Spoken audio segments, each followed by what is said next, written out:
내 평생 처음으로 취미가 생겼는데 당신도 이해해줘. 가게도 정리했는데 앞으로 생활비는 어떻게 할 생각이야? 내 연금으로는 택도 없어. 간병인을 꼭 써야 해! 돈도 돈이지만 남이 집에 있는 거 불편해! 30년간 반찬 가게를 운영하며 한 번도 쉰 적 없던 제가 가게 문을 닫았습니다. 항암 치료를 받아야 했거든요. 그런데 그때부터였을까요? 남편의 등산복에서 나는 은은한 향수 냄새, 그리고 그의 손에 들린 이혼 서류까지. 안녕하세요. 저는 시장에서 30년간 반찬 가게를 운영해온 김영숙입니다. 제 나이 62, 이제는 가게를 정리하고 항암 치료를 받고 있습니다. 오늘은 제 이야기를 들려드리려고 합니다. 매일 새벽 4시, 저는 30년째 같은 시간에 일어났습니다. 창밖으로 달빛이 희미하게 비치는 그 시간, 남편은 아직 깊은 잠에 빠져 있죠. 조용히 일어나 세수를 하고 머리를 단정히 빗어 넘기면서 하루를 시작했습니다. 시장으로 향하는 골목길은 늘 어둡고 조용했지만 저는 한 번도 무섭다고 생각하지 않았습니다. 그 길은 제게 희망으로 가는 길이었으니까요. 가게에 도착하면 제일 먼저 전날 절여둔 배추를 물에서 건져 물기를 빼고 미리 담가둔 멸치에서 육수를 우렸습니다. 시장 안에는 벌써 장사 준비로 분주한 상인들의 발걸음 소리가 들렸습니다. 저는 육수로 국을 끓이고 생선을 졸이고 멸치를 볶았습니다. 갓 볶은 멸치에서 고소한 향이 퍼지면 지나가는 사람들이 저절로 발걸음을 멈췄죠. 남편이 중학교 교사였기에 우리 가정은 겉으로 보기엔 평범한 중산층이었습니다. 하지만 새들어 살던 반지하에서 아파트로 이사할 수 있었던 건 제 반찬 가게 덕분이었죠. 매일 새벽부터 밤늦게까지 발로 뛰며 번 돈을 한 푼, 두 푼 모아왔습니다. 사장님 반찬은 뭐가 달라도 달라요. 우리 아들이 다른 반찬은 안 먹어도 사장님 멸치볶음은 밥 한 그릇 뚝딱 해요. 칭찬을 들을 때마다 더 맛있는 반찬을 만들어야겠다는 욕심이 생겼습니다. 장을 볼 때면 조금이라도 더 신선한 재료를 고르려 돌아다녔고, 맛있는 반찬 레시피가 있다는 소문만 들으면 먼 길도 마다하지 않고 배우러 다녔습니다. 매일 아침 7시면 진열대에 반찬들이 가지런히 놓였습니다. 도시락 반찬을 사러 오는 직장인들, 식당 반찬을 맡기는 동네 식당 주인들, 저녁거리를 찾는 주부들까지 하루 종일 손님들의 발길이 끊이지 않았습니다. 이렇게 부지런히 일하다 보니 어느새 강남에 내 집도 마련하고 아들도 대형 로펌의 변호사가 되었습니다. 가게를 하면서 힘들 때도 많았지만 지금 생각해보면 그 시간이 제 인생에서 가장 행복한 순간이었던 것 같습니다. 작년 늦가을 시장 상인회에서 단체로 건강검진을 받는 날이었습니다. 늘 바쁘다는 핑계로 미루기만 했는데 이번에는 옆 가게 약재상 아주머니가 직접 찾아와 등을 떠밀다시피 했습니다. 영숙 씨, 이번에는 꼭 같이 가요. 나이가 들수록 건강검진은 꼭 해야 해요. 아침 일찍 반찬을 준비해두고 건강검진을 받으러 갔습니다. 건강검진이 귀찮고 불편했지만 꾹 참고 견뎠습니다. 검사가 끝나고 결과를 기다리는데 간호사가 제 이름을 다시 불렀습니다. 김영숙님, 추가 검사가 필요합니다. 이쪽으로 오시겠어요? 그때부터 가슴이 덜컥 내려앉는 느낌이 들었습니다. 추가 검사를 받는 내내 손끝이 차갑게 식었습니다. 의사 선생님께서 사진을 보여주시며 설명하실 때는 귀에서 윙 하는 소리가 났습니다. 유방에서 종양이 발견되었습니다. 크기로 봐서는 조금 늦은 감이 있네요. 정밀 검사를 해봐야 하겠습니다. 정밀 검사 결과를 받으러 갈 때는 혼자 가지 않았습니다. 남편에게 말했더니 같이 가주었습니다. 하지만 남편의 표정이 좋지 않았습니다. 마치 귀찮은 일이 생긴 듯한 얼굴이었죠. 검사 결과는 유방암 3기였습니다. 의사 선생님은 조용히 하지만 단호하게 말씀하셨습니다. 수술이 필요합니다. 그리고 수술 후에는 항암 치료도 받으셔야 해요. 시간을 끌수록 위험해질 수 있습니다. 남편의 한숨 소리가 의사 선생님의 말씀과 겹쳐 들렸습니다. 그때 남편은 왜 한숨을 쉬었는지 이해하지 못했습니다. 그저 자신의 아내가 걱정되어서라고 믿었습니다. 집으로 돌아오는 차 안에서 남편은 말이 없었습니다. 저는 조심스레 가게 일을 어떻게 해야 할지 의논하고 싶었지만 남편의 차가운 표정에 차마 말을 꺼내지 못했습니다. 그날 밤 30년 동안 한 번도 빠지지 않고 열었던 가게 문을 닫아야 하는지에 대한 고민으로 잠을 못 이루었습니다. 아침이 되어 거울을 보는데 문득 달라진 제 모습이 보였습니다. 어제까지만 해도 보이지 않던 주름이 흰머리가 눈에 들어왔습니다. 마치 하룻밤 사이에 10년은 늙어버린 것 같았습니다. 진단 결과를 받은 후 일주일 동안 밤마다 고민했습니다. 가게를 잠시 쉬었다가 다시 시작할 수는 없을까? 아니면 누군가에게 맡겨두고 치료를 받을 수는 없을까? 하지만 현실은 냉정했습니다. 의사 선생님 말씀으로는 수술 후 6개월에서 1년까지는 정상적인 생활이 어렵다고 했습니다. 남편에게 가게 정리 이야기를 꺼냈을 때 남편은 신문을 보다 말고 고개를 들었습니다. 알아서 해.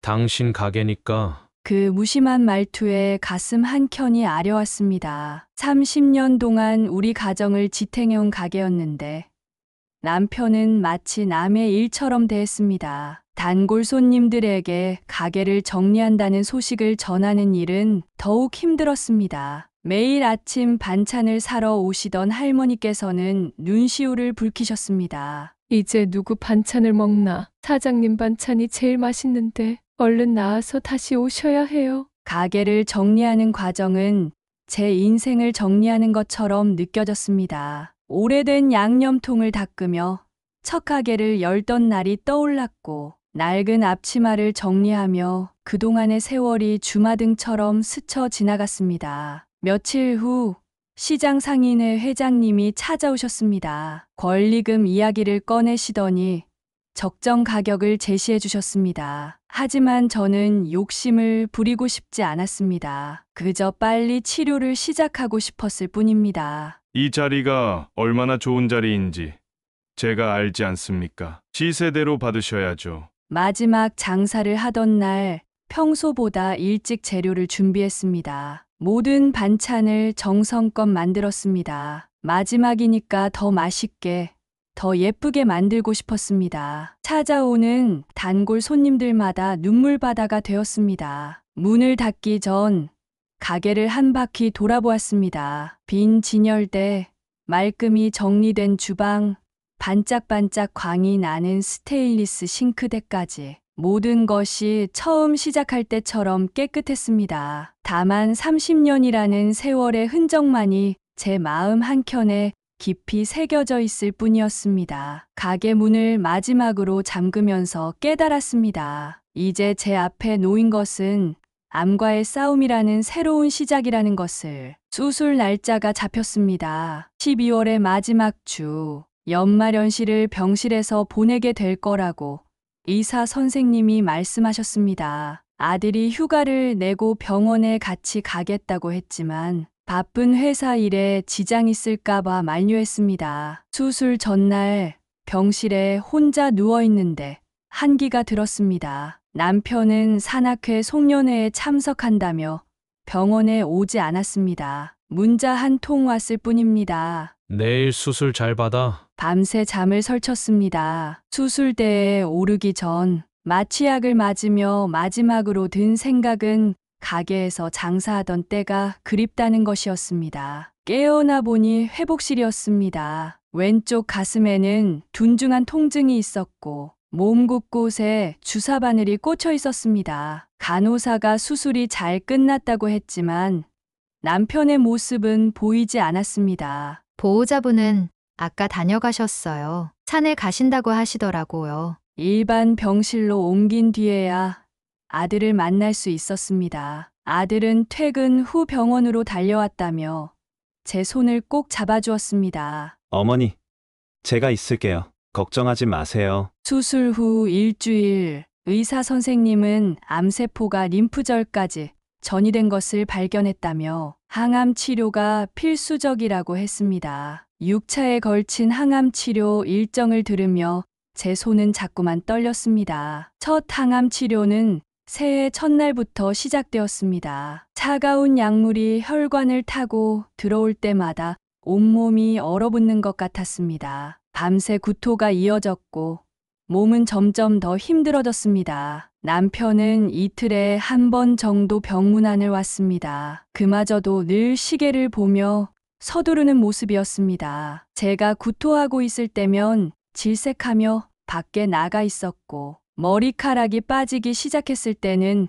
아예 병실에 들어오려 하지 않았습니다. 나는 이런 거 보는 게 힘들어. 당신도 알잖아. 두 번째 항암 치료가 시작될 무렵 제 머리카락은 거의 다 빠져버렸습니다. 거울을 볼 때마다 낯선 사람이 저를 바라보는 것 같았습니다. 하지만 더 아픈 건 남편의 달라진 눈빛이었습니다. 예전에 제게 보여주던 따뜻한 시선은 어디에도 없었습니다. 내가 아프지만 않았어도, 가게만 정리하지 않았어도 남편의 마음이 이렇게 변하지는 않았을까라며 밤마다 생각했습니다. 남편이 산악회에 가입한 건 3년 전 교직에서 은퇴하고 나서였습니다. 처음에는 한 달에 한두 번 정도였고 저는 오히려 반겼습니다. 평생 학교와 집만 오가던 남편에게 새로운 취미가 생긴다는 게 좋아 보였으니까요. 하지만 제가 암 진단을 받은 후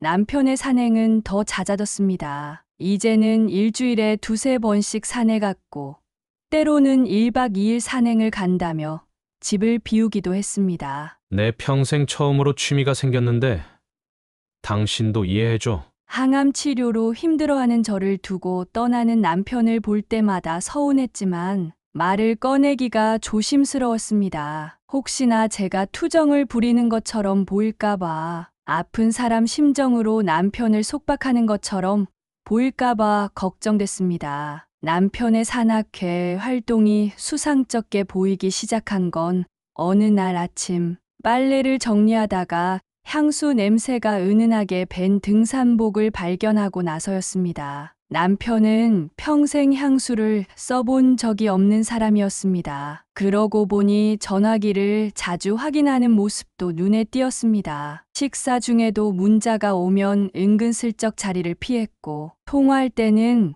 베란다로 나가곤 했습니다. 통화 상대를 물으면 늘 같은 대답이었습니다. 산악회 회장님이야. 이번 주 산행 일정 때문에 온 전화야. 한 번은 남편의 등산 가방을 정리하다가 립스틱이 묻은 손수건을 발견했습니다. 가슴이 덜컥 내려앉았지만 저는 스스로를 다독였습니다. 내 착각이겠지. 항암 치료 때문에 예민해진 거야. 설상가상으로 항암 치료 부작용이 심해져 화장실도 혼자 가기 힘들 때가 많았습니다. 하지만 남편은 그럴 때마다 피곤하다며 외면했고 산악회 일정을 핑계로 집을 비웠습니다. 당신 간병인 구해놨잖아. 내가 꼭 있어야 해. 어느 날은 제가 심하게 구토를 하고 있을 때 산악회 단체 사진이 찍힌 휴대폰 알림이 왔습니다. 회원들 사이에서 환하게 웃고 있는 남편의 모습이 보였습니다. 그리고 그 옆에 서 있는 한 여자가 눈에 들어왔습니다. 세련된 중년 여성이었습니다. 그날 밤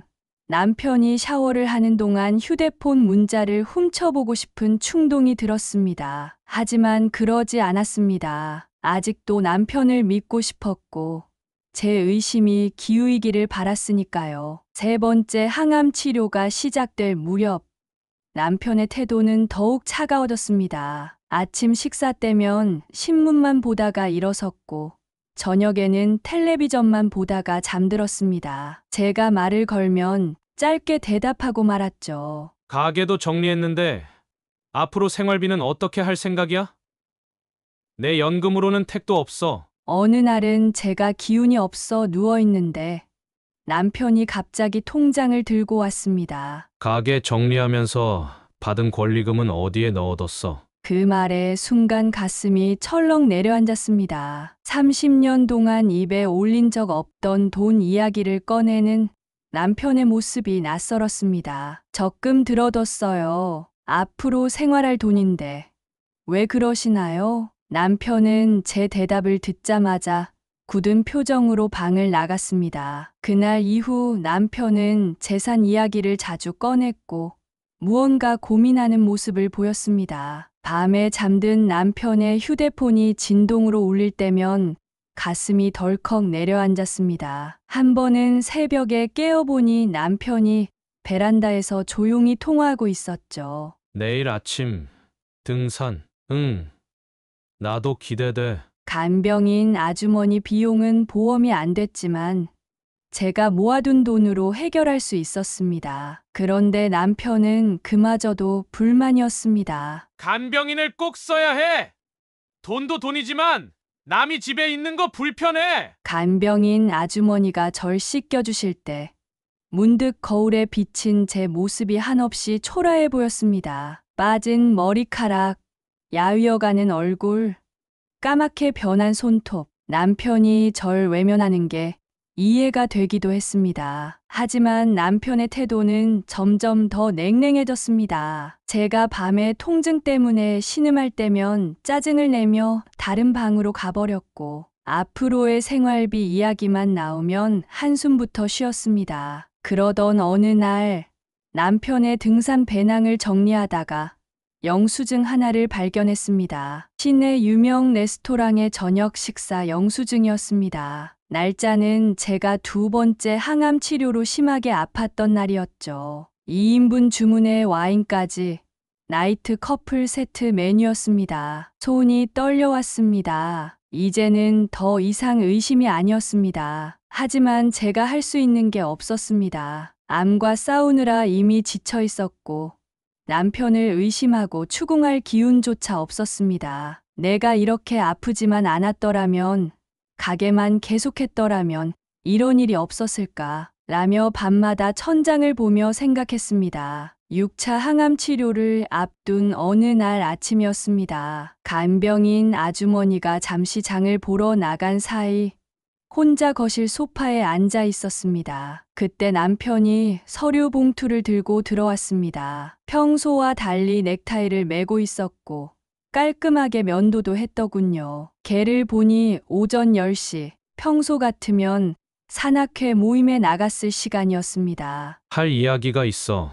남편은 소파 맞은편에 앉았습니다. 등을 곧게 펴고 앉은 모습이 마치 학교에서 학생을 상담하던 때와 같았습니다. 서류 봉투를 테이블 위에 올려놓는 순간 저는 직감했습니다. 그 안에 무엇이 들어있을지. 이제 재산 분할하고 각자의 길을 가는 게 좋겠어.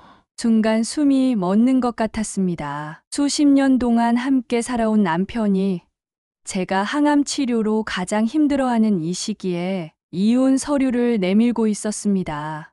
지금 무슨 말씀을 하시는 거예요? 손이 떨려왔습니다. 항암 치료 때문에 검게 변한 손톱이 더욱 초라해 보였습니다. 남편은 마치 오래전부터 준비한 말을 하듯 조목조목 이야기했습니다. 앞으로의 병수발이 너무 부담스러워. 말끝을 흐리는 남편의 목소리에서 거짓말하는 사람 특유의 떨림이 느껴졌습니다. 창밖에서 들어오는 햇살이 갑자기 차갑게 느껴졌습니다. 40년이에요. 우리가 함께 산 세월이 있는데 이러시면 안 되는 거잖아요. 남편은 제 말은 듣지도 않은 채 서류 봉투를 열어 이혼 합의서를 꺼냈습니다. 첫 장을 넘기더니 손가락으로 한 곳을 가리켰습니다. 여기 보면 재산 분할 내용이 있어. 아파트는 팔아서 내가 가지고, 당신 가게 권리금은 당신이 가져가고 각자가 기여한 만큼 가져가자고. 목에서 느껴지는 메스꺼움이 곧 토할 것 같았습니다. 하지만 그보다 더 큰 구역질이 가슴 한가운데서 올라왔습니다. 남편은 계속해서 재산 이야기를 이어갔지만 제 귀에는 들리지 않았습니다. 그때 현관문이 열리며 간병인 아주머니가 장바구니를 들고 들어왔습니다. 남편은 마치 기다렸다는 듯이 자리에서 일어났습니다. 천천히 읽어보고 결정해. 난 이만 가볼게. 남편이 나가고 난 후 저는 한동안 그 자리에 얼어붙은 듯 앉아 있었습니다. 간병인 아주머니가 걱정스러운 눈으로 저를 바라보았지만 저는 아무 말도 할 수 없었습니다. 테이블 위에 놓인 이혼 서류를 바라보며 생각했습니다. 암이라는 병보다 더 무서운 게 있다면 그건 바로 인간의 변심이구나. 암은 약으로라도 치료할 수 있지만 마음을 떠난 사람은 어떤 약으로도 돌이킬 수 없다는 것을 그날 처음 알았습니다. 이혼 서류를 받은 그날 밤 남편은 평소보다 늦게 들어왔습니다. 산행이라도 다녀온 듯 등산복 차림이었고 여전히 그 은은한 향수 냄새가 났습니다. 제가 소파에 앉아 기다리고 있다는 걸 보고는 잠시 멈칫했지만 이내 무덤덤한 표정을 지었습니다. 이야기 좀 하고 싶어요. 남편은 한숨을 쉬더니 마지못해 앉았습니다. 처음으로 제가 먼저 이야기를 시작했습니다. 왜 하필 지금인가요? 제가 이렇게 아픈 상황인데 치료 끝날 때까지 기다려줄 순 없었나요? 남편은 창밖만 바라보며 대답했습니다. 오히려 지금이어야 해. 당신도 이제 치료 끝나가잖아. 앞으로 각자 새로운 삶을 살아야지. 남편을 바라봤습니다. 40년을 함께 살았지만 이렇게 낯선 눈빛은 처음이었습니다. 새로운 삶이요? 혹시 다른 사람이 생긴 건가요? 남편의 얼굴이 순간 굳었습니다. 손가락으로 소파 팔걸이를 문지르며 대답을 피했습니다. 그 모습에서 이미 답을 읽을 수 있었습니다. 산악회에서 만난 분인가요? 이번에는 남편이 확연히 당황하는 기색을 보였습니다. 제 추측이 맞았던 겁니다. 남편은 자리에서 벌떡 일어났습니다. 당신에게 이야기할 의무는 없어. 우린 이제 남이 될 사람들이니까. 그 말이 가슴을 파고들었습니다. 남이 될 사람들이라니 불과 몇 시간 만에 40년 부부가 남이 된다는 게 이렇게 쉬운 일인가요? 40년 동안 저는 당신 곁에서 한 번도 다른 생각해 본 적 없어요. 가게 할 때도, 아플 때도. 남편의 얼굴이 일그러졌습니다. 그만의 과거 얘기 꺼내면서 동정을 유발하지 마. 난 이미 결정했어. 제 마음 속 깊은 곳에서 무언가가 산산조각 나는 소리가 들리는 것 같았습니다. 남편은 계속해서 말을 이었습니다. 퇴직하고 나서 많이 생각했어. 이제 나도 나만의 행복을 찾고 싶어. 당신과 함께라면 그건 불가능할 것 같아. 나만의 행복이라는 말이 가슴을 파고들었습니다. 우리의 40년은 그에게 행복이 아니었던 걸까요?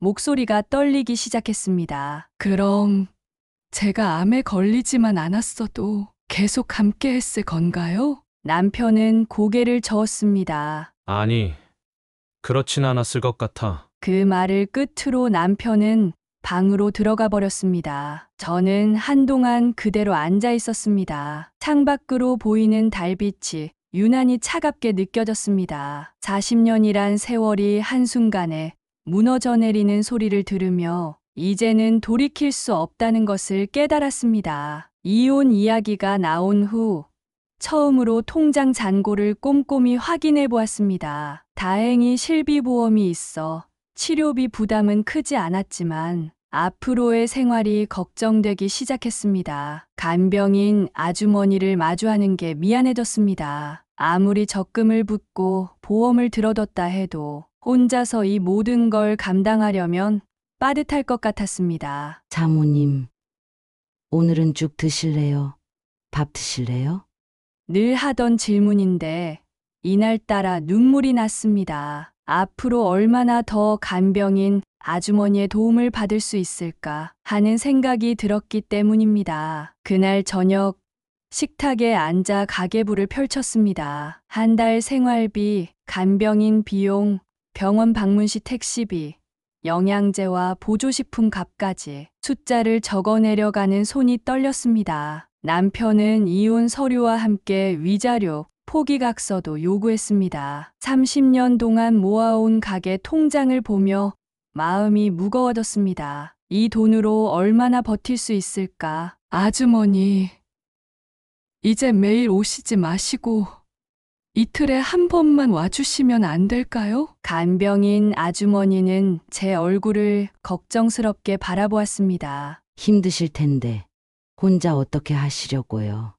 남편은 이제 거실 소파에서 잠을 잤습니다. 아침이면 일찍 나가고 밤늦게 들어왔습니다. 식사비가 줄어든 건 다행이지만 혼자 먹는 밥상이 너무 쓸쓸했습니다. 약국에서 영양제를 고르다가 가격표를 보고 한숨이 나왔습니다. 이제는 이것도 줄여야 하나 고민되기 시작했습니다. 통장 잔고를 보며 계산기를 두드렸습니다. 가게 권리금으로 받은 돈, 그동안 모아둔 적금, 이혼하고 나면 이 돈으로 새 집도 구해야 하고 생활비도 해결해야 했습니다. 밤에 잠이 오지 않았습니다. 창밖 달빛을 보며 생각했습니다. 30년 동안 한 번도 돈 걱정해 본 적 없었는데 이제는 매일 통장 잔고를 확인하는 제 모습이 낯설기만 했습니다. 문득 반찬 가게를 하며 받았던 현금들이 떠올랐습니다. 그때 조금이라도 더 저축해둘 걸,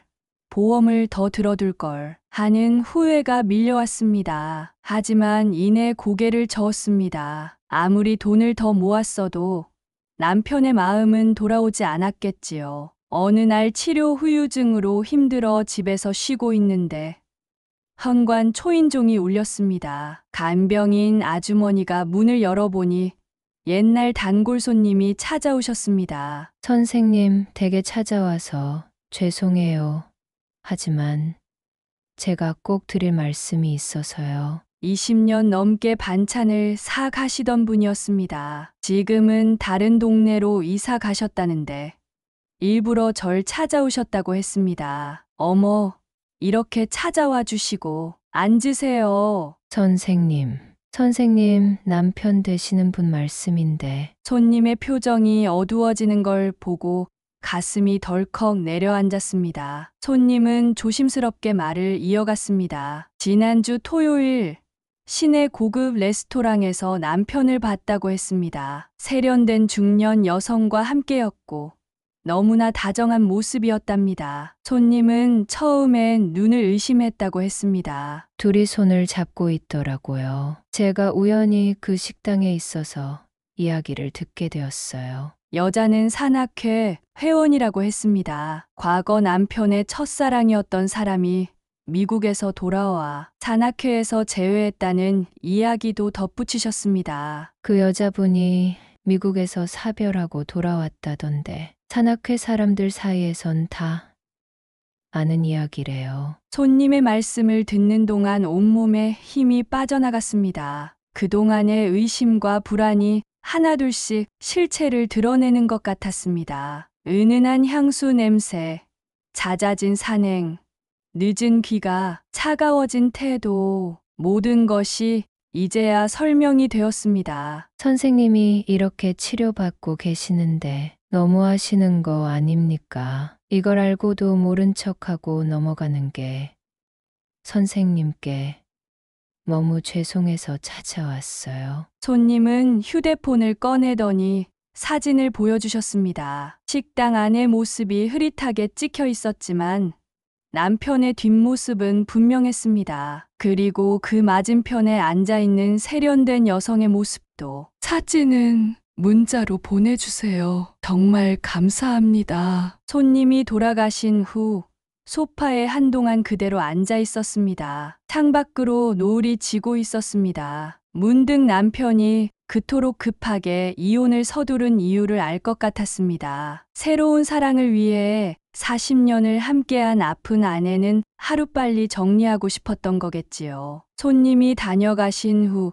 이틀 동안 잠을 이루지 못했습니다. 아들에게 이 사실을 알려야 할지 고민됐습니다. 변호사인 아들이 상처받을까봐 또 아버지와의 관계가 돌이킬 수 없게 될까봐 망설여졌습니다. 하지만 셋째 주 항암 치료를 받으러 병원에 갔을 때 아들이 휴가를 내고 직접 운전해서 데리러 왔습니다. 평소와 달리 유독 제 얼굴을 자주 살피더니 치료 후에 식사하러 가자고 했습니다. 식당으로 가는 길 아버지와 무슨 일이 있냐는 아들의 말에 침묵할 수밖에 없었습니다. 하지만 식사 도중 아들의 추궁에 결국 이야기를 할 수밖에 없었습니다. 아들은 제 이야기를 끝까지 들어주었습니다. 이혼 서류 이야기부터 단골 손님의 제보까지 모든 것을 말했습니다. 아들의 손이 테이블 위에서 부들부들 떨리고 있었습니다. 갑자기 제가 한 이야기를 후회했습니다. 하지만 아들은 이미 변호사의 표정으로 바뀌어 있었습니다. 어머니, 이제부터는 제가 나서겠습니다. 아버지가 요구하신 위자료 포기각서는 절대 쓰시면 안 됩니다. 아들은 수첩을 꺼내 뭔가를 적기 시작했습니다. 산악회 회원들의 연락처도 필요하다고 했고 단골 손님의 연락처도 여쭤봤습니다. 어머니가 30년간 가게 하면서 번 돈이에요. 재산 분할도 공정하게 해야 합니다. 무엇보다 불륜 사실이 있다면 이혼 과정에서 중요한 변수가 됩니다. 아들의 차분한 목소리에 마음이 조금 놓였습니다. 하지만 한편으로는 더 마음이 아팠습니다. 내 아들이 아버지를 상대로 이혼 소송을 준비해야 한다는 사실이 너무 비참했습니다. 아들은 제 손을 꼭 잡았습니다. 아니요. 어머니, 이제는 제가 어머니를 지키겠습니다. 아버지라고 해서 이런 행동이 용납될 순 없습니다. 그날 저녁 아들은 제가 모아둔 통장과 서류들을 정리해 주었습니다. 그리고 앞으로의 계획을 차근차근 설명해 주었습니다. 든든했습니다. 그동안 아들이 힘들어 할까봐 말을 꺼내지 못하고 있었는데 이제야 마음 한켠이 조금 가벼워지는 것 같았습니다. 아들은 변호사다운 침착함으로 증거 수집을 시작했습니다. 먼저 산악회 회원들의 연락처를 확보했습니다. 예전 제 가게 단골 손님이었던 산악회 총무님을 통해서였습니다. 총무님은 흔쾌히 도움을 주셨고 그동안 있었던 일들을 상세히 알려주셨습니다. 남편과 그 여자는 늘 산행 때마다 둘만의 시간을 가졌다고 했습니다. 다른 회원들과 어울리지 않고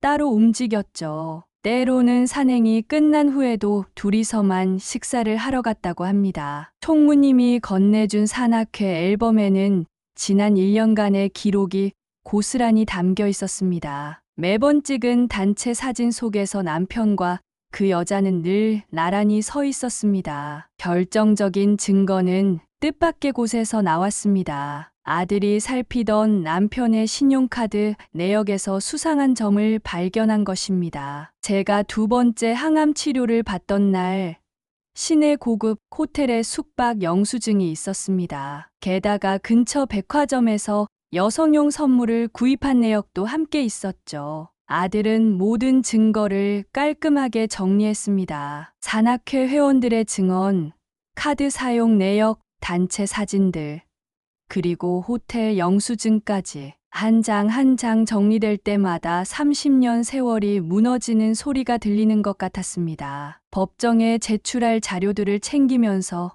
아들의 손이 미세하게 떨리는 것을 보았습니다. 변호사로서는 완벽한 증거를 확보했지만 아들로서는 아버지의 배신을 증명해야 하는 고통스러운 순간이었을 것입니다. 밤늦게까지 자료를 정리하던 아들이 마지막 서류를 덮으며 한마디를 했습니다. 이제 법정에서 만나시죠. 그 말에 담긴 무게가 가슴을 짓눌렀습니다. 이제 돌이킬 수 없는 강을 건너고 있다는 것을 실감했습니다. 첫 재산분할 협의는 시내 한 법무법인 회의실에서 시작되었습니다. 아들은 회의실로 들어갔고 남편 측 변호사도 두툼한 서류 뭉치를 들고 자리에 앉았습니다. 저는 회의실 유리창 너머로 그 모습을 지켜보았습니다. 남편 측에서 내민 첫 제안은 아파트 55분할이었습니다. 30년 동안 제가 반찬 가게를 하며 보탬 기여도는 전혀 고려하지 않은 숫자였죠. 게다가 위자료는 한 푼도 줄 수 없다며 오히려 제 병원비 지출 때문에 남편의 퇴직금이 줄어들었다고 주장했습니다. 실질적인 재산 형성은 남편분의 급여로 이루어졌다고 봐야 하지 않을까요? 그 말을 듣는 순간 가슴 한켠이 무너져 내렸습니다. 30년 동안 매일 새벽부터 밤늦게까지 반찬을 만들며 번 돈으로 아파트 대출금을 꾸준히 갚아온 세월을 어떻게 이렇게 쉽게 부정할 수 있단 말입니까? 아들이 들고 온 자료들이 테이블 위에 가지런히 놓였습니다. 그동안 제가 납부한 아파트 대출금 상환 내역, 가계 적금 통장, 권리금 영수증까지 모든 자료가 준비되어 있었습니다. 하지만 남편 측 변호사는 이런 자료들의 신빙성을 문제 삼았고 현금 장사의 특성상 정확한 소득 파악이 어렵다며 의문을 제기했습니다. 첫 협의는 그렇게 평행선을 그린 채 끝났습니다. 집으로 돌아오는 차 안에서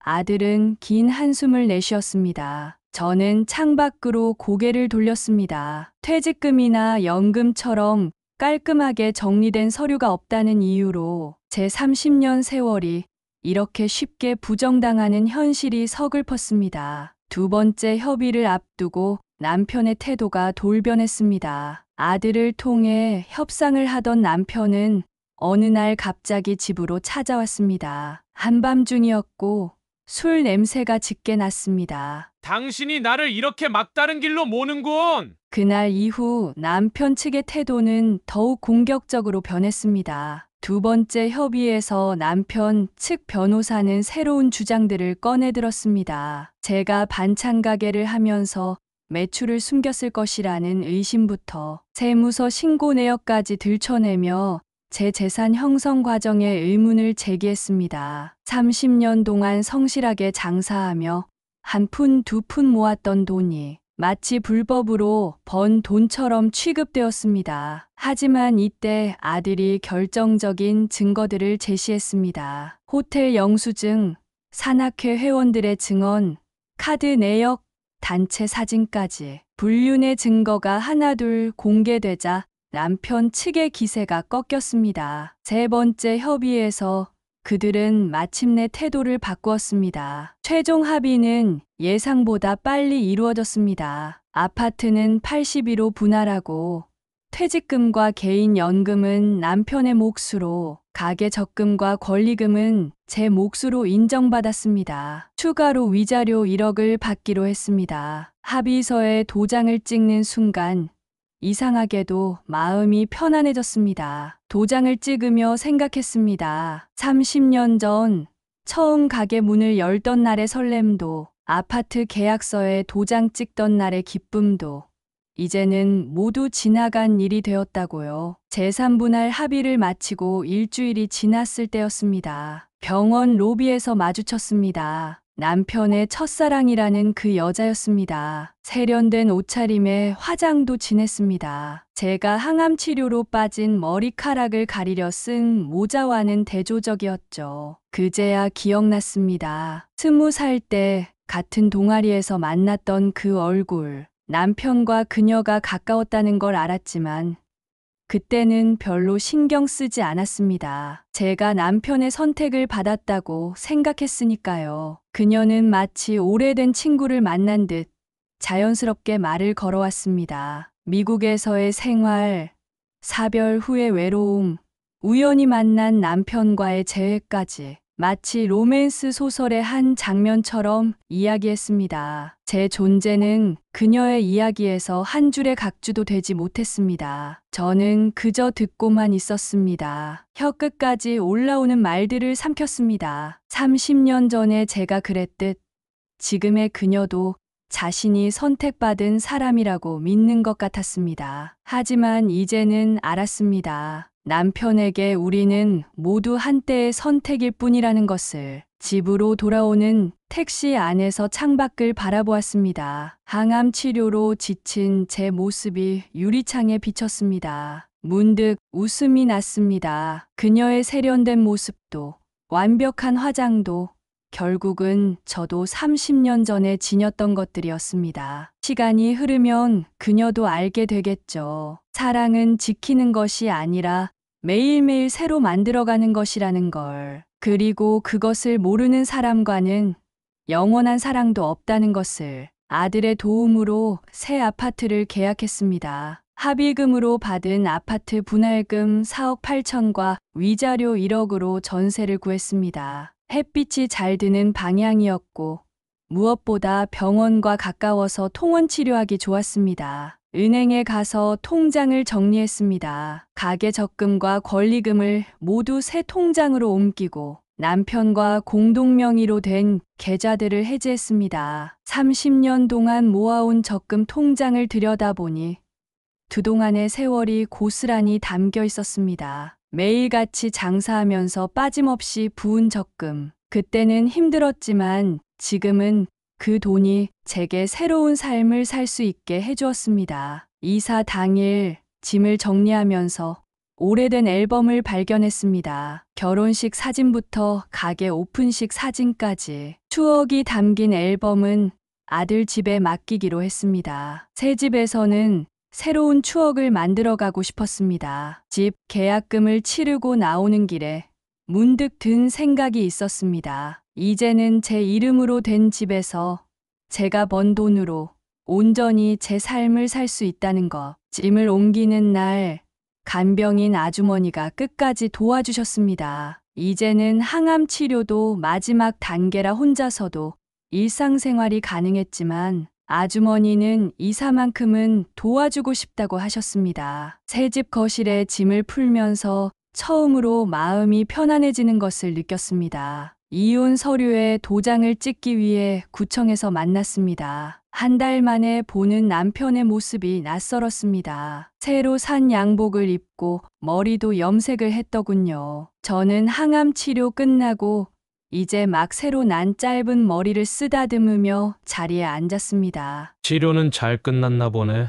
마지막까지 무심한 목소리였습니다. 제 대답을 기다리지도 않고 서류를 꺼내 도장을 찍기 시작했습니다. 저도 묵묵히 서류를 확인하고 도장을 찍었습니다. 도장 소리가 찍힐 때마다 30년의 기억이 한 장씩 찢어져 나가는 것 같았습니다. 마지막 서류를 정리하면서 문득 궁금해졌습니다. 혹시 그때 제가 아프지 않았더라도 같은 선택을 했을지. 하지만 그 질문은 끝내 입 밖으로 꺼내지 않았습니다. 이제는 그 답이 중요하지 않았기 때문입니다. 남편은 서류를 다 정리하고 자리에서 일어났습니다. 짧은 인사도 없이 등을 돌리려는 순간 제가 마지막으로 한마디를 했습니다. 행복하세요. 남편의 발걸음이 잠시 멈칫했지만 곧 아무 일도 없었다는 듯이 걸어갔습니다. 그의 뒷모습을 보며 생각했습니다. 이제 정말 끝이구나. 하지만 이상하게도 슬프지 않았습니다. 오히려 마음 한켠이 차분히 가라앉는 것을 느꼈습니다. 구청을 나서는 길, 하늘이 유난히 맑았습니다. 봄바람이 불어와 새로 난 제 머리카락을 간지렸습니다. 마치 새로 시작하는 제 인생을 축복해주는 것 같았습니다. 택시를 잡으며 생각했습니다. 이제는 정말 제 인생을 살 차례라고. 새 집으로 이사한 지 일주일째 되는 날이었습니다. 작은 베란다에 화분 몇 개를 놓았습니다. 항암 치료가 끝나고 퇴원하면 꼭 꽃을 키워보고 싶었거든요. 창가에 들어오는 햇살이 화분을 비추는 모습이 마음을 따뜻하게 했습니다. 이사 비용을 아끼려고 가구는 많이 들이지 않았습니다. 침대와 식탁, 작은 소파가 전부였죠. 하지만 그게 오히려 좋았습니다. 낯선 공간이지만 제가 하나씩 채워나가는 재미가 있었거든요. 특히 주방은 제 취향대로 꾸몄습니다. 반찬 가게를 하면서 늘 쓰던 도마와 칼은 새로 바꿨습니다. 이제는 저 혼자만의 식사를 준비하는 도구니까요. 아들이 주말마다 와서 필요한 것들을 챙겨주었습니다. 어제는 공기청정기를 사왔더군요. 예전에는 이런 걸 사고 싶어도 눈치가 보여 말도 못 꺼냈는데 이제는 제가 번 돈으로 제 건강을 위해 쓸 수 있다는 게 새삼 감사했습니다. 침실 한쪽 벽에는 작은 액자를 걸었습니다. 제가 좋아하는 시 한 구절이 적힌 액자였죠. 새로운 시작은 언제나 가능하다라는 문구가 매일 아침 눈을 뜨면 제일 먼저 보이도록 했습니다. 저녁이면 동네 공원을 산책합니다. 아직은 체력이 완전히 회복되지 않아 멀리는 못 가지만 매일 조금씩 걸으며 기력을 되찾고 있습니다. 공원 벤치에 앉아 지는 해를 바라보면 이제야 제 인생의 주인이 된 것 같은 기분이 듭니다. 비록 늦은 나이에 찾은 독립이지만 이것도 하나의 축복이라고 생각합니다. 정다운 사랑방 여러분, 오늘 우리는 인생의 큰 전환점에서 용기를 내신 한 분의 이야기를 들었습니다. 새로운 시작을 하시는 영숙님께 진심 어린 응원을 보냅니다. 여러분의 따뜻한 마음도 함께 전해주세요. 구독과 좋아요를 누르시면 2025년 을사년 여러분의 가정에도 건강과 행복이 가득할 거예요.